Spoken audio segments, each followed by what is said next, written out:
Telangana assembly speaker అధ్యక్షతన BAC సమావేశం జరుగుతోంది. ప్రభుత్వం తరపున డిప్యూటీ సీఎం భట్టి విక్రమార్క, మంత్రి శ్రీధర్ బాబు, విప్ బిర్లా ఐరయ్య హాజరయ్యారు. అలాగే బీఆర్ఎస్ నుంచి హరీష్ రావు, కేపీ వివేకానంద, బీజేపీ నుంచి మహేశ్వర్ రెడ్డి, ఎంఐఎం నుంచి కౌసర్, సిపిఐ నుంచి కూనమనేని హాజరయ్యారు. అసెంబ్లీ సమావేశాలను ఎన్ని రోజులు నిర్వహించాలి, సభ ఎజెండాపై బీఏసీలో చర్చిస్తున్నారు.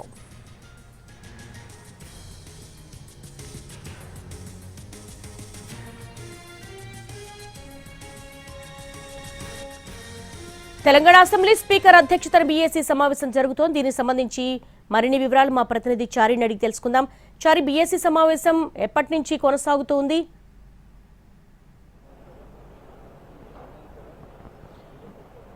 స్పీకర్ అధ్యక్షతన బీఏసీ సమావేశం కొద్దిసేపటి క్రితం ముగిసింది.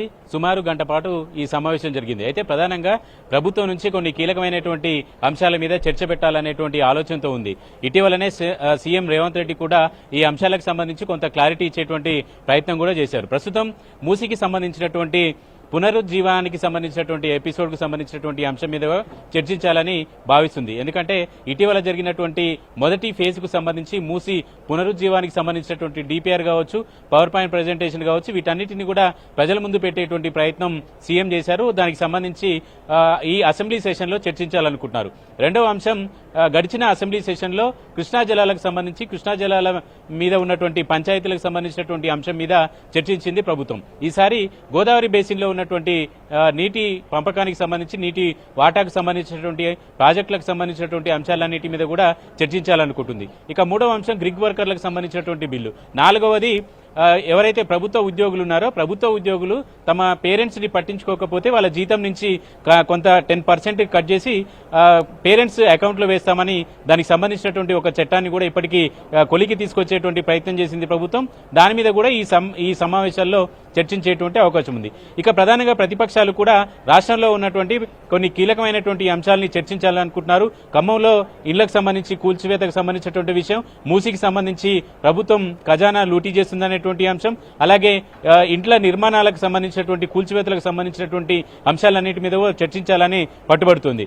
మొత్తానికి ప్రతిపక్షం అధికార పక్షం రెండూ కూడా ఈ అసెంబ్లీ సెషన్స్ ని తమకు అనుకూలంగా మలుచుకునేటువంటి ప్రయత్నం చేస్తుంది. ఇప్పటికే ప్రభుత్వం ప్రకటించినట్టుగా ఈ నెల 20వ తేదీన budget deputy CM Bhatti Vikramarka ప్రవేశపెట్టబోతున్నారు.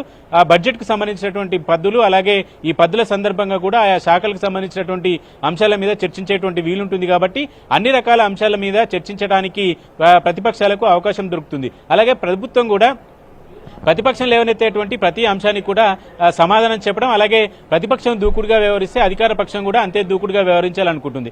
దాంట్లో భాగంగానే మరి కాసేపట్లోనే సిఎల్పి సమావేశం కూడా ఏర్పాటు చేసింది ప్రభుత్వం. సీఎం అధ్యక్షతన ఈ సమావేశం జరుగుతుంది. ఈ అసెంబ్లీ సమావేశాలు మనకున్నటువంటి సమాచారం ప్రకారం 7 నుంచి 10 పని దినాలు ఉండేలాగా ప్లాన్ చేస్తున్నట్టు అర్థమవుతుంది.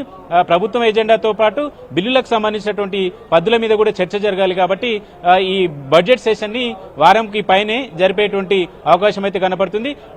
ఈ బీఏసీలో ఏ నిర్ణయాలు తీసుకున్నారు, ఏ అంశం మీద ఏ రోజు చర్చ ఉంటుంది అనేది మరి కాసేపట్లోనే ప్రకటన వచ్చేటువంటి అవకాశం ఉంది. All right Chari, thanks for the live updates.